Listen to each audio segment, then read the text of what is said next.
राजेंद्र बापू जाधव, अशोक अण्णा रोमारे, राजेश आबा परदने, नितीनराव तारे, कपिलजी पवार, विजयरावजी वहाडणे, रवी काका बोरावके, चारुदत्त सिंगर, अनिताताई कालकर, चैताली काळे, शंकरराव चव्हाण,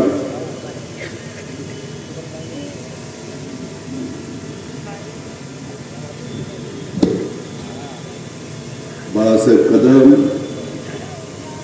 तसंच सुरेंद्रभाऊ थोरात, अनिल ननवरे,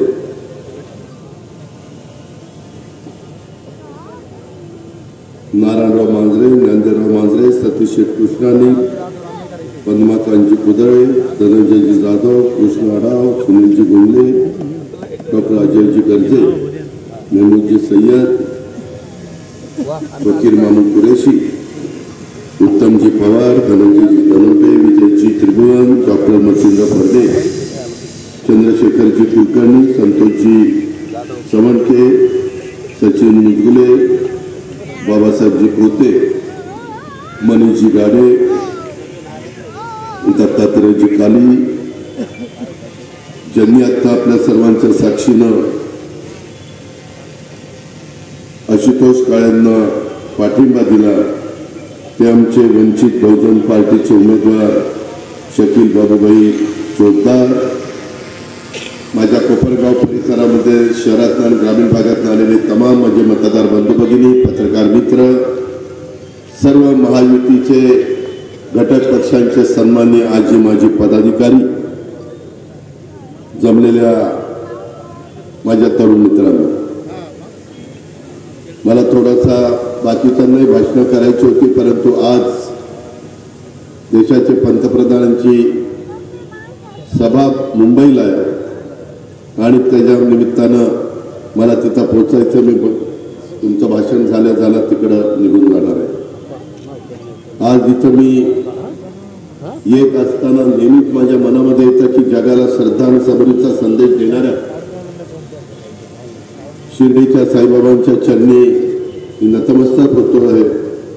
राज्यकारभाराचा प्रशासकीय गुणवैशिष्ट्यांचा आदर्श निर्माण करणाऱ्या आपल्या अहिल्यानगरच्या जामखेड परिसरामध्ये पुण्यश्लोक अहिल्यादेवी होळकर यांच्या कार्याचं देखील मी स्मरण करतो, त्यांना अभिवादन करतो. या निमित्तानं या परिसरातले भाग्यविधाते कर्मवीर शंकरराव काळे साहेबांच्या स्मृतीला देखील मी अभिवादन करतो. तसंच सहकार महर्षी शंकरराव कोल्हे साहेबांच्या स्मृतीला देखील मी अभिवादन करतो. तसंच स्वर्गीय नास फरांदे सर माजी आमदार यांच्याही स्मृतीला अभिवादन करतो. स्वर्गीय के.बी. रोमारे पाटील माजी आमदार त्यांच्याही स्मृतीला अभिवादन करतो. तसंच स्वर्गीय सूर्यभानजी पाटील वहाडणे यांच्याही स्मृतीला अभिवादन करतो. मित्रांनो, काळाच्या नियतीच्या पुढे तुमचं माझं काही चालत नसतं. अशा प्रकारचे आपल्याला हवेहवेशी वाटणारी माणसं ही त्या ठिकाणी आपल्याकडे निघून जातात. त्यांची आठवण करणं, त्यांचं स्मरण करणं, त्यांच्या विचारांनी आपण पुढे जाणं हेच खऱ्या अर्थाने आपल्या सगळ्यांचं काम असतं आणि ह्या लोकांना तीच खऱ्या अर्थाने श्रद्धांजली असते. मी अनेकदा कोपरगावच्या परिसरामध्ये आलो.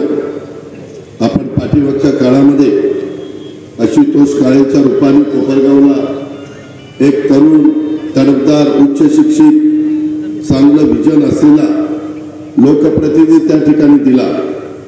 राज्याच्या विधिमंडळात देखील एक धडाडीचा तरुण आमदार या नात्याने आशुतोषनं आपल्या कामाचा चांगला ठसा उमटवलेला मी पाहिला. याचा मला आनंद आहे, ह्याचा मला अभिमान देखील आहे. त्याच्यामध्ये अहिल्यानगर आता या जिल्ह्याचं नाव झालेलं आहे.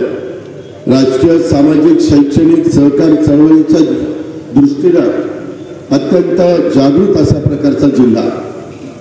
मला या जिल्ह्याबद्दल आपुलकी प्रेम जिव्हाळा आहे, कारण माझा आजो रावरी तालुक्यामध्ये देवळाली प्रवराला आहे. त्याच्यामुळे माझं लहानपण अनेकदा सुट्टीचे दिवस मी त्या जिल्ह्यामध्ये घालवलेले. कर्मवीर शंकरराव काळे साहेबांनी देखील त्याच्यामध्ये फार मोठं योगदान दिलं. या राज्याने देशाला आणि राज्याला खूप मोठी मोठी रत्न दिली. त्याच्यामध्ये स्वर्गीय अण्णासाहेब शिंदेंचं पण नाव आपल्याला घेता येईल. अनेक मान्यवरांची नावं त्या ठिकाणी घेता येतील. कर्मवीर शंकरराव कोळे साहेबांच्या बद्दल सांगायचं म्हटलं तर अहिल्यानगर जिल्ह्याच्या विकासाला वाहून घेतलेलं त्यांचं स्वतःचं नेतृत्व होतं.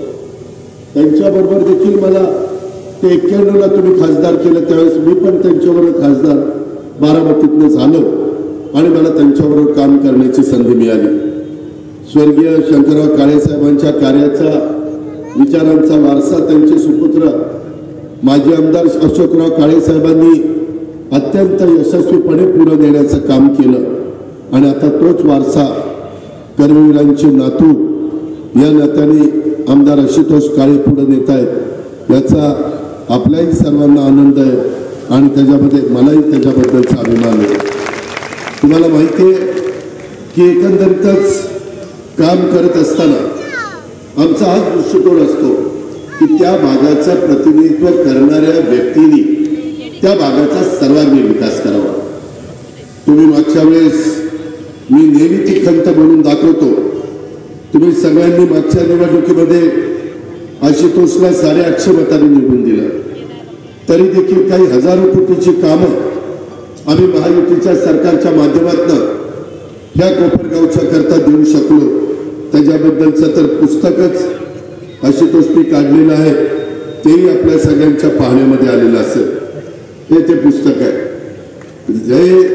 हा पुरावा आहे. उगीच काही जण येतात सांगतात तसं नाहीये. कुठली कामं केली कशा पद्धतीने केली ते आपण पाहिलंय. परंतु माझी विनंती आहे मी या निमित्तानं कोल्हे परिवाराला पण धन्यवाद देईल. मग त्याच्यामध्ये बिपिनदादा कोल्हे असतील, आमच्या कोल्हे ताई असतील किंवा विवेक कोल्हे असतील किंवा त्या परिवारातले सगळे त्यांचे समर्थक असतील. महायुतीनं ज्यावेळेस ही जागा राष्ट्रवादी काँग्रेस पक्षाला देण्याचा निर्णय घेतला त्यावेळेस त्यांची पण इच्छा होती. परंतु अमित शहा साहेबांनी देवेंद्र फडणवीस साहेबांनी आम्ही पण त्यांना विनंती केली. कारण एकेकाळी कोल्हे ताई मी महानंदमध्ये काम करत होतो. बिपिनरावांनी पण अनेक वर्ष एकत्र काम केलेलं आहे आणि त्याच्यामुळं आमचे तसे संबंध आहेत. पण त्यांना मी विनंती केली की आता तरुण एक आपला आशुतोष पुढे चाललाय त्याला आपण आशीर्वाद देण्याचं काम करू आणि त्या पद्धतीने त्यांनी पण त्याला प्रतिसाद दिला. त्यांच्या नेत्यांचं त्यांनी ऐकलं. मी एवढंच कोपरगावकरांना सांगू इच्छितो की भारतीय जनता पक्षाने त्यांचाही मान सन्मान ठेवायचं ठरवलेलं आहे आणि पुढच्या काळामध्ये त्यांचाही योग्य मान सन्मान राखला जाईल.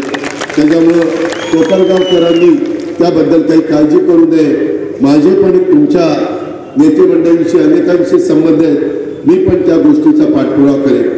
पण माझी विनंती आहे मागच्या वेळेस तुम्ही आशुतोषला 850 मतांनी कसं बस्स निवडून दिलं. त्याच्या एक मिनिट आता माझा एक गप्पा न जाऊ. आता 850 वर माझी विनंती आहे की त्याच्यामध्ये तुम्ही 85,000 मतांनी त्याला निवडून द्या. त्याच्यामध्ये 3 पूज्य वाढवा दिले म्हणलं बरोबर आहे. बटणं दाबावी लागतात. नुसतं दिले काय देवळात वाजवायची घंटा आहे. दिले दिले दिले. त्याच्यामध्ये तुमचा उत्साह आहे तो शेवटपर्यंत टिकवा. सगळ्यांचा आपल्याला पाठिंबा आहे. आशुतोषचं काम उत्तम आहे. आशुतोष पुढे जाण्याचा अतिशय मनापासून त्याचा इच्छा आहे. आपण सगळ्यांनी त्या ठिकाणी आशीर्वाद दिले पाहिजे. आपण जे काही करतो ते खरं तर मी माझ्या राष्ट्रवादी काँग्रेस पक्षाच्या कार्यकर्त्यांना नेहमी सांगत असतो. अनेक आमदार मग त्याच्यामध्ये मागं वैभव पिचड केले, आता डॉक्टर लामटे केले, मागं नितीन लंके केले, त्याच्यामध्ये संग्राम जगताप केले, त्याच्या आधी प्राजक्त तनपुरे केले. खूप आमदारांना राहुल जगतापांना आपण संधी दिली. अनेक आमदारांना तरुणांना संधी देण्याचं काम आशुतोष सहित आपण सगळ्यांना केलं. ह्या जिल्ह्यामध्ये देखील केलं. आता देखील मी तशाच पद्धतीचा काही बाबतीमध्ये विचार केलेला आहे. आपण जे काही करतो ते मायबाप जनतेच्या करता करतो. आम्ही शेवटी एक बांधिलकी घेऊन आलेलो आहे. सामाजिक बांधिलकी डोळ्यासमोर ठेवून सर्वसामान्यांचे प्रश्न सोडवायचे त्यांच्यासाठी वेळ द्यायचा आणि त्यांचे प्रश्न सोडवणं हे आपलं कर्तव्य आहे. त्यामुळे आजवर मी नेहमीच कर्तबगार माणसांच्या पाठीशी उभं राहण्याचा प्रयत्न केलेला आहे. ओठात एक आणि पोटात एक हे मला कधीच जमलेलं नाहीये आणि जमणार पण नाही. माझं बोलणं नेहमीच सडेतोड असतं हे संपूर्ण राज्याने अनेकदा पाहिलेलं आहे. कधी कधी मला त्याची किंमत पण मोजावी लागली. त्याच्या संदर्भामध्ये शेवटी कुठला आपल्या बोलण्यातनं समाज दुखवता कामा नये. आपल्या सगळ्यांच्या मध्ये जातीय सलोखा राहायला पाहिजे. छत्रपती शिवाजी महाराजांनी जो आदर्श त्या काळामध्ये रयतेचं राज्य करत असताना ठेवलेला होता त्याच रस्त्याने एकनाथराव शिंदे, देवेंद्रजी आणि मी आणि आमचे सगळे महायुतीचे घटक यांना जायचंय. आणि हे जात असताना आताही आम्हाला तोच विचार डोळ्यासमोर ठेवून आम्ही पुढे जाण्याचा प्रयत्न करतोय. आशुतोषला मला तुमच्या सगळ्यांच्या साक्षीने सांगायचंय, मला नेहमी अशी माणसं आवडतात जे स्वतःसाठी नाही तर समाजाच्या करता मागत असतात. तो देखील आजवर स्वतःच्यासाठी काही मागितलं नाही.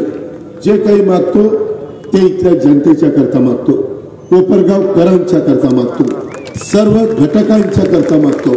आजवर तो माझ्याकडे आला, मला पोलीस स्टेशनची इमारत द्या, मला पोलिसांच्या करता कर्मचारी वसाहतीसाठी निधी द्या, मी त्यामध्ये तुला 5 नंबर साठवण तलावाची लोकवर्गणी माफ करून त्या ठिकाणी तू मागितली.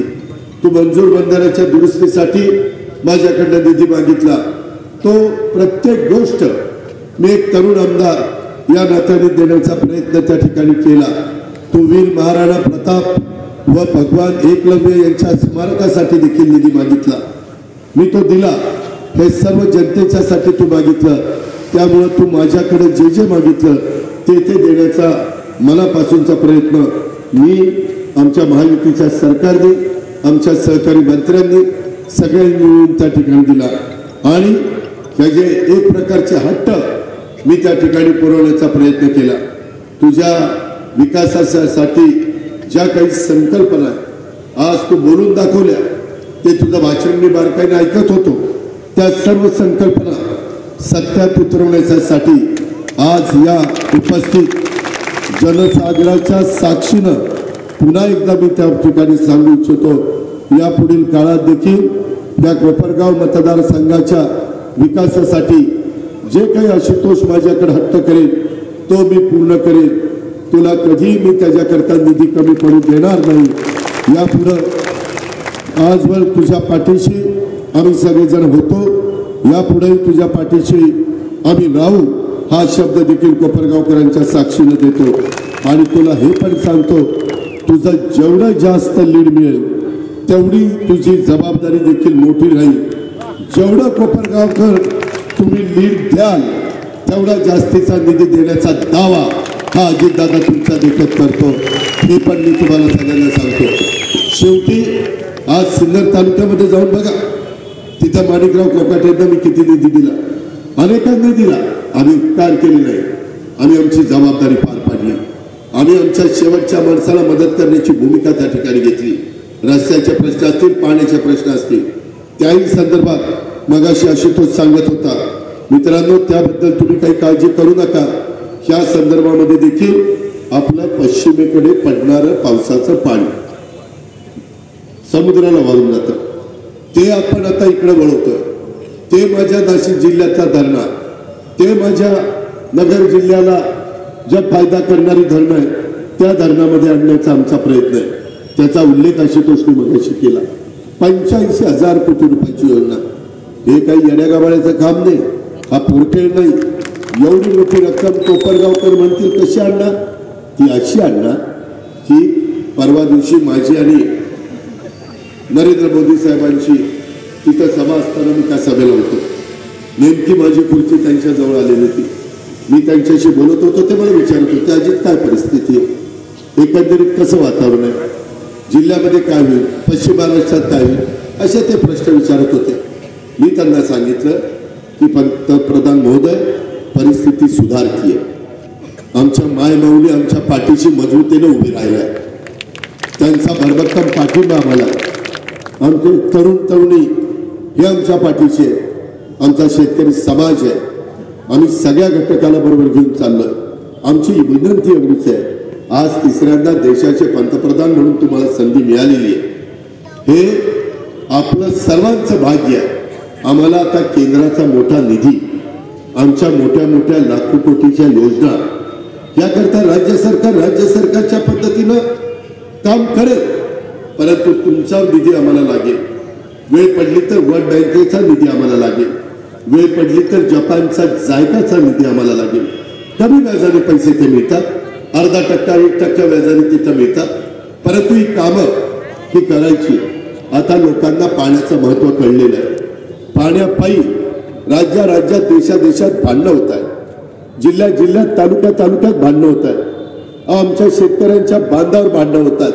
एवढं पाण्याचं महत्व आहे। आणि मी सांगायला नको, माझ्या नगर जिल्ह्याला तर पाण्याचं महत्व फार माहिती आहे। निळवंडे जवळपास 5 दशक कितीतरी निवडणुका आल्या आणि गेल्या, पुढारी यायचे, निळवंड्याचा नारळ फोडायचे, निळवंडे काही व्हायचं नाही आणि नारळ फोडून त्या ठिकाणी जायचे। परंतु आता निळवंडे झालेलं आहे। आता हे निळवंडे झालेलं असल्यामुळं आपल्याला त्या बाबतीमध्ये थोडं बहुत तरी की समाधान त्या ठिकाणी मिळालेलं आहे। त्याच्यामध्ये आपल्याला कालव्याच्या चाऱ्या असतील, बाकीचे त्या ठिकाणी प्रश्न असतील, ते सोडवण्याचं काम करायचं आहे। आणि म्हणून माझी तुम्हाला सगळ्यांना कोपरगावकरांना विनंती आहे, जो 5 दशकापासून प्रलंबित असलेला प्रश्न, ह्या आता निळवंडे धरणाच्या कालव्याचं पाणी सोडण्याची चाचणी आपण गेल्या वर्षी घेतली। तब्बल इतके वर्ष प्रलंबित असणारा हा प्रश्न मार्गी लागला। या धरणामुळं माझ्या अहिल्यानगरचा दुष्काळ भागातील पाण्याची टंचाई दूर होण्याला मदत होणार आहे। अहिल्यानगर जिल्ह्यातले अकोले, संगमनेर, राहता, राहुरी, कोपरगाव या तालुक्याला देखील आपल्याला या धरणाचा फायदा होणार आहे। नाशिक जिल्ह्यातल्या 182 गावांना निळवंडे धरणाचं वरदान ठरणार आहे। त्याच्यामध्ये हजारो हेक्टर जमीन आपण हिताखाली आणण्याचा प्रयत्न त्या ठिकाणी करतोय। एकंदरीतच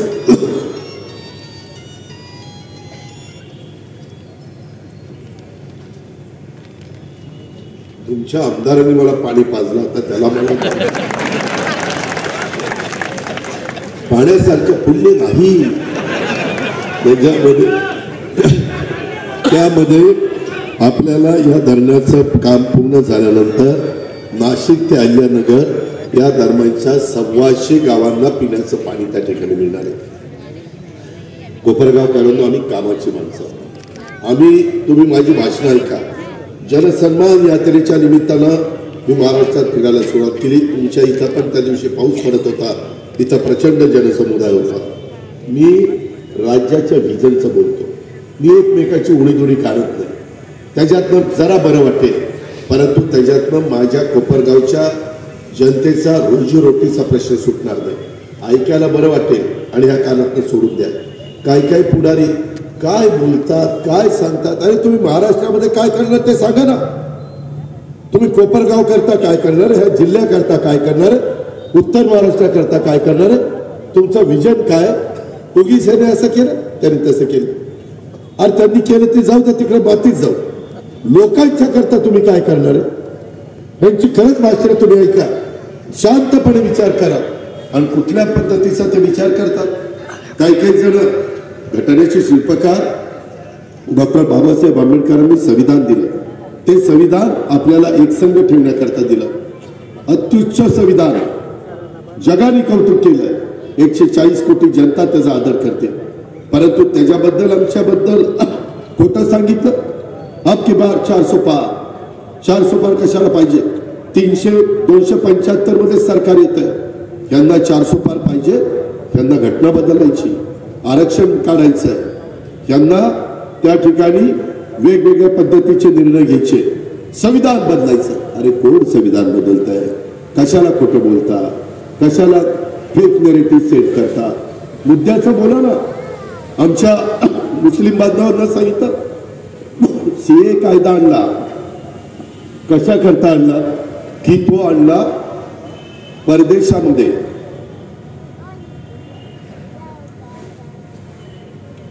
जे भारतीय स्थायिक झाले, सिटीजनशिप घेतली, अनेक जण कोपरगावचे पण काही जण असतील, ते तिथं गेले, परंतु तिथं अस्थिरता निर्माण झाली. Ukraine, Russia, Palestine, Israel, Sri Lanka, Bangladesh इथं झाली तशी. त्यावेळेस त्या भारतीयांना परत यायचं. कायद्यामध्ये तरतूद नव्हती. कायदा करताना असा विचार केला गेला नाही की आपली लोक परदेशात जातील आणि काहीतरी प्रसंग असा येईल पुन्हा त्यांना मायदेशी यावंसं वाटेल, त्याच्याकरता सीए कायदा आणला. त्यांच्या डोक्यात काय घातलं माहिती? मुस्लिम समाजाच्या डोक्यात घातलं, आणि तुला माहिती का सीए कायदा कशाला आणला? आता अख्खी बार 400 पार झाल्यावर हे हिंदू राष्ट्र जाहीर करायचंय आणि फक्त हिंदूंनाच मताचा अधिकार द्यायचा, बाकीच्यांना अधिकार नाही. अरे काय कुणाच्या सुपीत डोक्यातनं कल्पना निघतात, काय खोटं बोलता, कसं बोलता. आणि म्हणले आता तुम्हाला सगळ्यांना गोळा करणार आणि पाकिस्तानला बांगलादेशला पाठवून देणार. अरे कोण पाठवणार आहे? कशाला खोटं बोलता? आणि त्याच्यामध्ये कधी कधी काहींना खरं वाटतं, त्याची किंमत आम्हाला मोजावी लागती. ही पण गोष्ट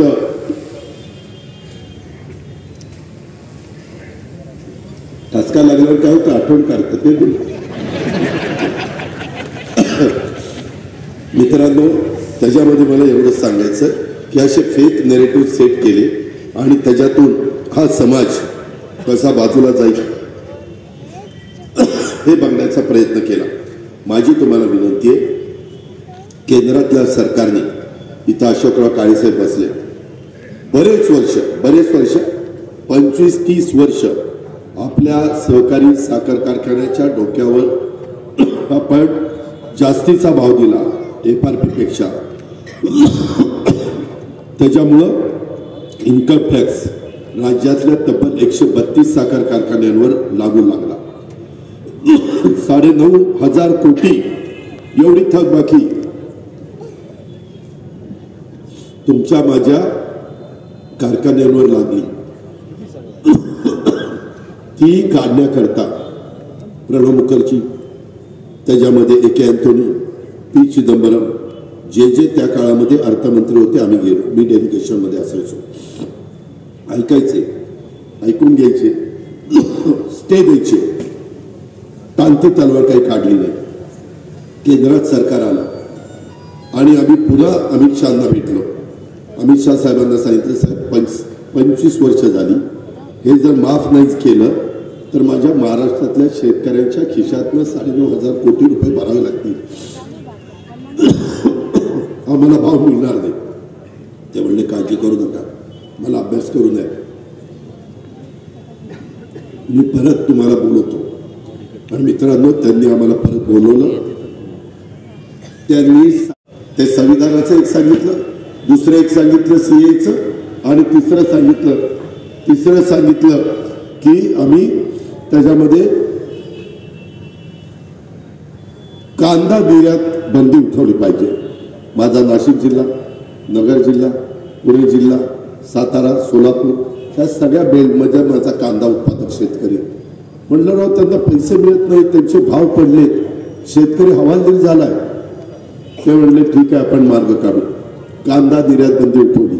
माझ्या शेतकऱ्यांना कांद्याचे पैसे आता चांगले मिळायला लागलेत की नाही? आज समाधानी. शेवटी आम्ही कसा करता राज्य करतो?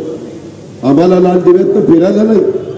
जो माणूस आहे, जो कॉमन मॅन आहे, जी माझी मायबावली आहे, तिला समाधानाचं जीवन जगता यावं या पद्धतीने आमचं सगळ्यांचं काम चाललंय. आणि आम्ही पण उद्याच्या काळामध्ये त्याच रस्त्याने पुढे जाण्याचा प्रयत्न करतोय. आपल्याला पुणे नाशिक हायस्पीड रेल्वे करायची. आपण आता शिर्डी विमानतळावर नाईट लँडिंगची सुविधा त्या बाबतीमध्ये केलेली आहे. आपण मुंबई शिर्डी वंदे भारत एक्सप्रेस त्या ठिकाणी सुरू झाली, त्याचा फायदा आपल्याला त्या ठिकाणी होतोय. समृद्धी महामार्ग, त्याचा फायदा अनेक जिल्ह्यांना होणार आहे, होतोय. अनेक ह्या मार्गासाठी 55,000 कोटी रुपये आपण खर्च केले.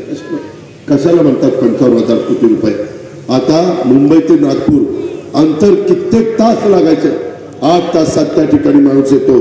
701 किलोमीटर लांबीचा हा महामार्ग आहे. कामं होत आहेत.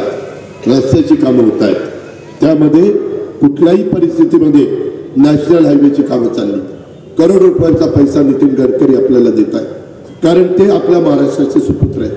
अरे घ्या ना, आता अजून 4.5 वर्ष केंद्रामध्ये मोदी साहेबांचं सरकार आहे, त्यांचा पुरेपूर फायदा माझ्या चांद्यापासून बाद्यापर्यंत आपल्याला करून घ्यायचा आहे. विरोधक करून घेऊ शकत नाही. माझ्या मायमाऊलींना आम्ही जी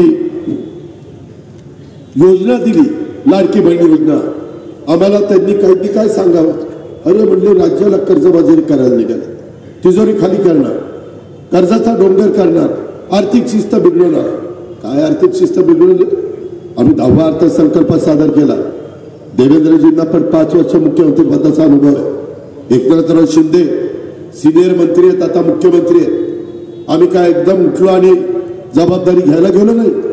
बरेच वर्ष ते शिकलोय आणि तो अर्थसंकल्प केला. 75,000 कोटी लाभार्थ्यांना लाभ द्यायचं ठरवलं. बाकीचं डेव्हलपमेंटला पैसे ठेवले, पगार पेन्शन आणि घेतलेल्या कर्जाच्या व्याजाला पैसे ठेवले. काय चुकीचं केलं? सांगितलं हे पैसे माझ्या मायबाऊलींना मिळणारच नाही.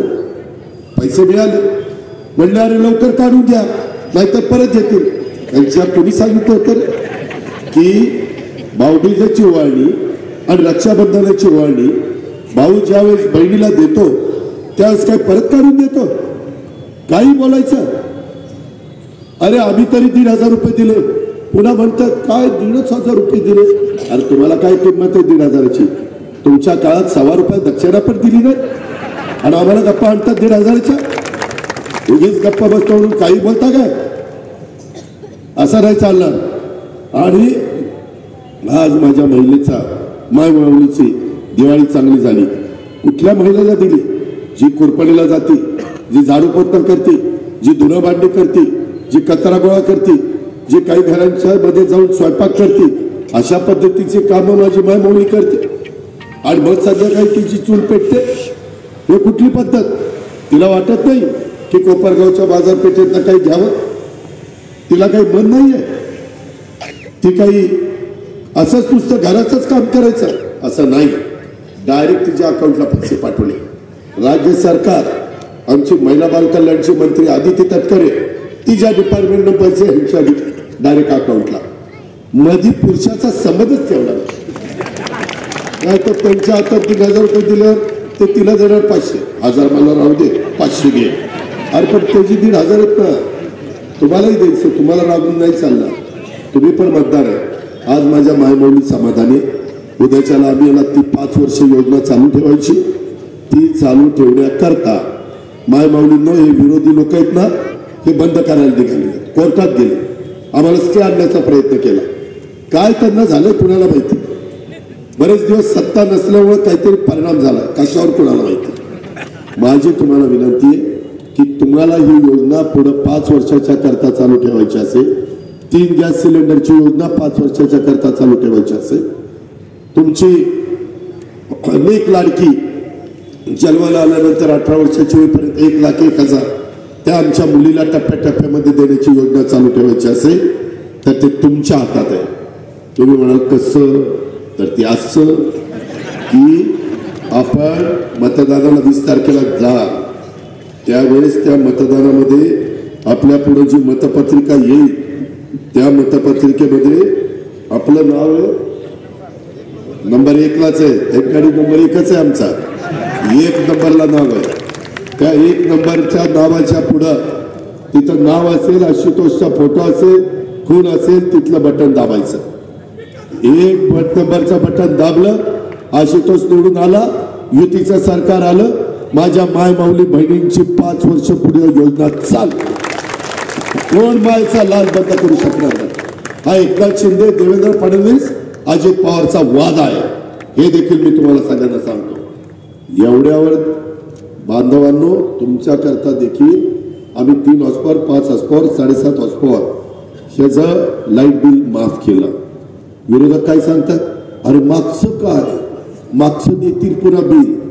मागचं देणार नाही. आम्ही शब्दाचे पक्के आहोत. आम्ही वचनपूर्ती करणारे आहोत. 15,000 कोटी रुपये आम्ही आमच्या शेतकऱ्यांच्या करता दिले. काही बिघडत नाही. 6.5 लाख 7 लाख कोटी मधनं 15,000 गेले तर माझा शेतकरी समाधानी होतोय. महिलांना देताना जवळपास 2,30,00,000 महिलांना दिले. आपल्या कोपरगावचे किती 77,000 माझ्या कोपरगावच्या मायमाऊलींना दिलाय. 44 लाख शेतकऱ्यांना 7.5, 5, 3 15,000 कोटी दरवर्षी भरणार. तुम्हाला मागचं बिल द्यायचं नाही, चालू बिल येणार नाही आणि पुढचं बिल देणार नाही. तुम्ही फक्त 20 तारखेला गेला, जिथं कमळ असेल तिथं कमळ, जिथं धनुष्यबाण असेल तिथं धनुष्यबाण, जिथं घड्याळ असेल तिथं घड्याळ, त्याचं बटन दाबा, तुमची 5 वर्ष पुढे योजना चालू. वीज माफी काँग्रेसवाल्यांनी दिली 2003ला आणि 4ला बिल दिलं. मी म्हणलं विलासरावजी हे कसं काय नाही दिलं पाहिजे, आता इलेक्शन झाले आता देऊन टाकू. असं कसं राव, असं नाही चालत. आम्ही देणार नाही म्हणजे मोफतच वीज देऊ, बिल देणार नाही. त्याचबरोबर माझा शेतकरी 3,5,8,5 दूध उत्पादक शेतकरी 28 रुपये भाव मिळतो. शेतकरी मला म्हणायचे दादा परवडत नाही. आम्ही एकनाथराव देवेंद्रजी 5 रुपये वाढवून दिले, नंतर नाही पहिले 5. मला माहिती मी वाढवून दिले, तुम्हाला काय माहिती 5. त्याच्यानंतर ऑक्टोबर महिना आला. आम्ही सगळे बसलो. राधाकृष्ण विखे पाटील साहेब त्या खात्याचे मंत्री आहेत. ते म्हणले दादा अजून आपण काही वाढू. मी म्हणलं CMDCMशी बोलू. ते म्हणले वित्तने परवानगी दिली की CMDC माहिती, मग वित्त तर मी. त्याच्यामुळे म्हणलं चला शेतकऱ्याला जात आहे, शेतकरी आपला समाधानी होतो. आम्ही 1 तारखेपासून 7 रुपये केले, 1 ऑक्टोबर पासून. आणि हे सगळं करताना कोपरगावकरांनो पारदर्शक, मध्यस्थी नाही, कुणाच्या मार्फत नाही. महिलांना पैसे डायरेक्ट अकाउंटला, 3 गॅस सिलेंडरचे पैसे डायरेक्ट अकाउंटला. त्या लेक माझी लाडकी 1,01,000 टप्प्याटप्प्याने डायरेक्ट त्या मुलीच्या नावावर. माझ्या शेतकऱ्यांचं वीज बिल द्यायचंच नाही, त्याच्यावर डायरेक्ट त्यांच्या हातात 0चं बिल दिलं की नाही, 0चं बिल आलेलं आहे, दिलं. त्याच्यामध्ये माझ्या दुधाचे पैसे, काही काही सोसायट्या, अरे तुझं 3,5,8,5 नव्हतं, तुझं कमी होतं, झाले आमचे पैसे कापले. आम्ही सांगितलं याद्या द्या. त्या दिवशी त्या शेतकऱ्याचं दूध किती आलं, वेळ लागतोय, ऑनलाईन केलंय, पण डायरेक्ट अकाउंटला पैसे, मध्यस्थी नाहीच. कुणी म्हणाल नको भ्रष्टाचार झालाय, तिथं करप्शन वाढलंय, काही नाही. या पद्धतीचा कारभार आम्ही करतोय. माझी विनंती आहे, आमची प्रशासनावर पकड आहे, आम्ही काम करणारी माणसं. आम्ही ज्या वेळेस योग्य काम असेल तर आवाज टाकला तर काम होतं. आम्ही वेळ मारून देणारी माणसं नाही. आम्हाला खूप काही महाराष्ट्राने दिलेलं आहे. 5-5 वेळेला मला तर उपमुख्यमंत्री पद दिलं. आपलं रेकॉर्ड तर कोणी तोडूच शकत नाही. 5 वेळेला. पण आम्हाला लोकांच्या करता काम करायचं. आणि म्हणून माझी विनंती आहे, परवा काही तर सभा झाल्या, काही टीका टिप्पणी झाली. काय आशुतोषचं चुकलं, काय आमचं चुकलं, काय भुजबळ साहेबांचं चुकलं, दिलीप वळसे पाटलाचं, त्या ठिकाणी धनंजय मुंडेचं, तिकडं हसन मुश्रीफांचं, आम्ही सगळे चुकीचे आणि बाकीच्या बरोबर. असं कसं? पूर्वीचा रेकॉर्ड काढा, काय काय घटना कधी कधी झाल्या. त्या खोलात मला जायचं नाही, कारण मी विकासाचं बोलायला आलेलो आहे. सकारात्मक माझा दृष्टिकोन आहे. हे सगळं बोलत असताना आम्हाला जर आम्ही आशुतोषनी हे निर्णय घेतले असते तर 2,500 3,000 कोटी रुपये आपल्याला मिळालेच नाही. आम्ही विरोधात आहे, आम्ही काय करू शकत नाही. अरे होती संधी तेव्हा का ते केलं? त्याच्यामध्ये आम्ही लोकांच्या करता गेलो, आम्ही विकासाच्या करता गेलो. आम्ही शिवशाहू फुले आंबेडकरांची विचारधारा सोडली नाही. मला सगळ्या समाजाला सांगायचंय. मला इथं आल्यानंतर काही मी सांगितलं, आम्ही अल्पसंख्याक समाजाला 1,000 कोटीची तरतूद केली. मार्टी व्यवस्था, मार्टी संस्था त्यांच्याकरता काढली. आम्ही त्याच्यामध्ये मदरशांचे 6,000 पगार 16,000 केले, 8,000चे 18,000 केले, मौलाना आझाद महामंडळाचं भागभांडवल 1,000 कोटी केलं. आम्हाला सगळ्यांना न्याय द्यायचा आहे, ही गोष्ट लक्षात घ्या. आम्ही दुजेपणाची वागणूक करत नाही. आम्ही अल्पसंख्याक विभागाला देखील निधी दिला. हा निधी देत असताना यामध्ये आम्हाला शादीखाना पाहिजे, दफनभूमीला काही मदत पाहिजे, वॉल कंपाऊंड पाहिजे, उर्दू शाळेला पैसे पाहिजे. आम्ही त्या ठिकाणी देतोय, कारण हे राज्य सर्वांचं आहे. सबका साथ सबका विकास ही गोष्ट लक्षात घ्या. सबका साथ सबका विकास. आणि त्या प्रकारे तुम्ही आमच्या आशुतोषला निवडून द्या. प्रचंड मताधिक्याने या घटकाकरता देखील एक चांगला शादीखाना आणि त्या उर्दू मुलं शिकत असतील तर उर्दू शाळेच्या करता देखील इमारत देण्याचं काम आम्ही त्या ठिकाणी करू. तुम्ही अजिबात कुठलाही गैरविश्वास आमच्यावर दाखवू नका, अशी माझी तुम्हाला सगळ्यांना विनंती आहे. इथून पुढच्या काळामध्ये मी सोशल इंजिनिअरिंग करणारा कार्यकर्ता आहे. आम्हाला सगळ्यांच्या बद्दल आदर आहे. वीर सावरकर असतील, महात्मा फुले असतील, राजर्षी शाहू महाराज असतील, तिथं पुण्यश्लोक अहिल्यादेवी होळकर असतील, सावित्रीबाई फुले असतील, राजमाता जिजाऊ असतील, मौलाना आझाद असतील, योगपुरुष छत्रपती शिवाजी महाराज असतील, सगळ्यांच्या बद्दल आम्हाला आदराची भावना आहे. कारण त्यांनी तशा पद्धतीनं काम केलेलं आहे, तशा पद्धतीने विचार तुम्हाला मला सांगितलेला आहे. आम्ही यावेळेस मला जागा आल्या त्याच्या 10% जागा आम्ही महिलांना दिल्या. राष्ट्रवादीला आलेल्या जागेमध्ये उमेदवार म्हणून 12.5% जागा आदिवासी उमेदवारांना दिल्या, 12.5% जागा मागासवर्गीय उमेदवारांना दिल्या आणि अल्पसंख्याक विभागाला 10% जागा दिल्या. सोशल इंजिनिअरिंग मी भाषणात सांगत नाही, मी कृती देखील करतो. आज 45% जागा कोपरगावकरांनो त्या सगळ्या घटकाला दिल्या. शेवटी हे सगळ्यांचं राज्य आहे, हे मुठभर लोकांचं राज्य नाही आहे, या सर्व जाती धर्माच्या लोकांचं राज्य. ही गोष्ट आपण लक्षात घ्या आणि ह्या पद्धतीनं आम्ही पुढे चाललेलो आहे. माझी तुम्हाला विनंती आहे, पुढे खोटं नाटक सांगतील, तुमची दिशाभूल करण्याचा प्रयत्न करतील, परंतु खूप काही गोष्टी केल्यात. मला वेळ झालेला आहे, आता खोकला थांबलेला आहे आणि माझी तुम्हाला विनंती, आता परत सभा होईल नाही होईल आता तुमची जबाबदारी आहे. आम्ही आमची जबाबदारी पार पाडलेली आहे, सगळ्यांनी साथ दिलेली आहे आणि ते सगळं करत असताना तुम्ही तुमची जबाबदारी उद्याच्या निवडणुकीच्या निमित्तानं आशुतोषला प्रचंड मताधिक्याने विजयी करायची पार पाडा. पुढची जबाबदारी त्याला काय करायचं ते माझ्यावर सोडा, हे माझ्यावर सोडा.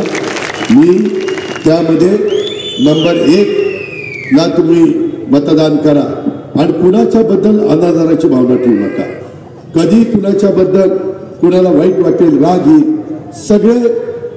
सगळ्यांना मान सन्मान द्या, भले तो कोणी असेल त्याचा रिस्पेक्ट ठेवा. ही मराठी संस्कृती आहे, हा महाराष्ट्राचा इतिहास आहे, ही आपल्या बापदादाची आपल्याला शिकवण आहे, ही आपल्या साधू संतांची आपल्याला शिकवण आहे. आणि म्हणून पुन्हा एकदा प्रचंड मताधिक्याने आमचा सहकारी आशुतोषला प्रचंड मताधिक्याने पाठवा. निधी पण जास्त देतो आणि जबाबदारी पण त्याच्यावर देतो. एवढंच सांगतो आणि थांबतो. जय हिंद, जय महाराष्ट्र.